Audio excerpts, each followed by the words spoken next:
Cube Radio. Salut, c'est Charles Tran avec l'équipe dans 5 minutes. On s'intéresse aux sciences, à l'histoire et à l'actualité. Aujourd'hui, on parle de lapin et de chocolat.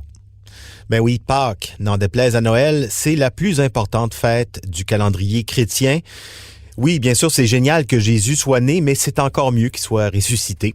Et à Pâques, c'est ce qu'on célèbre, la résurrection de Christ après 3 jours passés dans la mort. On fête toujours Pâques de nos jours, mais les pratiques ont changé. Et justement, pourquoi est-ce que fêter Pâques, ça se fait au moyen de coco, de lapin en chocolat? Voici Frédéric Guindon qui nous enrobe de son savoir. Entre les œufs et les lapins de Pâques, ce sont les œufs qui ont fait leur apparition en premier. Depuis l'Antiquité, différentes civilisations comme les Perses, les Égyptiens et les Romains ont perçu l'œuf comme un symbole de vie, de fécondité. Cette croyance s'est transférée en Europe occidentale où les œufs étaient mis en valeur dans les anciens rites païens. L'avènement du christianisme a vu ces coutumes païennes être adaptées à la foi en Jésus et c'est ainsi que l'œuf, en tant que symbole d'une nouvelle vie, en est venu à représenter la résurrection du Christ. Elles trouvèrent la pierre roulée devant le tombeau. Et quand elles entrèrent, elles s'aperçurent que le corps du Seigneur avait disparu.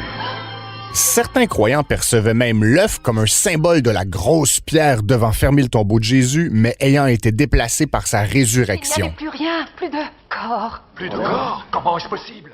L'œuf était donc un objet hautement symbolique depuis longtemps. Pour retrouver les premiers œufs décorés spécialement pour Pâques, on doit remonter au 12e siècle. À l'époque, l'Église interdit de manger des œufs pendant le carême. On essaie donc de conserver les stocks du mieux possible puisque les poules, elles, continuent d'en pondre peu importe les motifs religieux. On les met dans le sable, dans l'eau de chaux, dans la cendre, etc. On les garde pour la fin du jeûne, puis on les décore pour célébrer la résurrection du Christ. Ce n'est qu'au 18e siècle qu'on a eu l'idée, en Allemagne, de les vider pour les remplir d'un nouveau péché alors récemment introduit en Europe, le chocolat. Et quand on dit remplir, c'est littéralement remplir. Les premiers œufs en chocolat n'étaient pas creux, ils étaient pleins.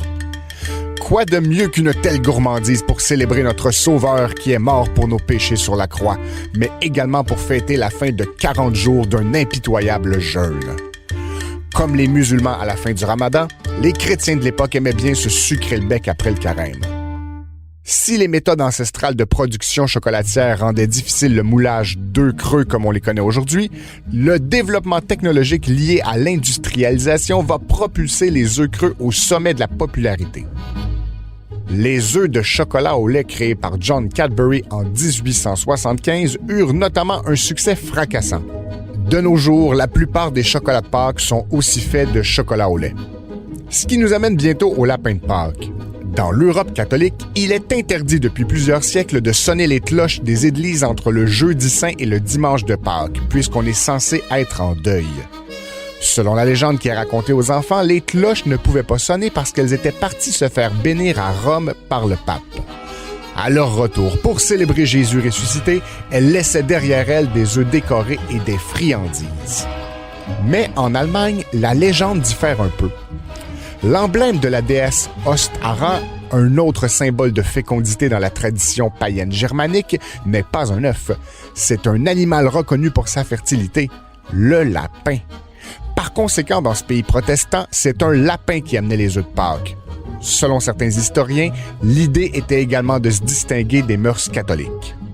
La coutume allemande des lapins qui distribuent les œufs a migré vers les États-Unis, un autre pays à majorité protestante, et puis, tching, vers chez nous. Depuis ce temps et depuis la Révolution tranquille surtout, Pâques est de moins en moins synonyme avec le retour à la vie du Fils de Dieu et de plus en plus synonyme avec du chocolat, qu'il soit sous forme de coco, de lapin, de poule, de joueurs de hockey, de camions en chocolat, de super-héros, de princesses, d'outils en chocolat. Ah, ce John Cadbury, un visionnaire du marketing du chocolat. C'est lui aussi le coquin qui nous a convaincus de donner des chocolats à la Saint-Valentin. Un peu plus, il inventait l'Halloween. De poupées Barbie, de stade olympique en chocolat, de bicyclettes, de ballons de football en chocolat, de téléphones cellulaires. Merci Frédéric Guindon. C'était en 5 minutes. De joueurs de baseball en chocolat.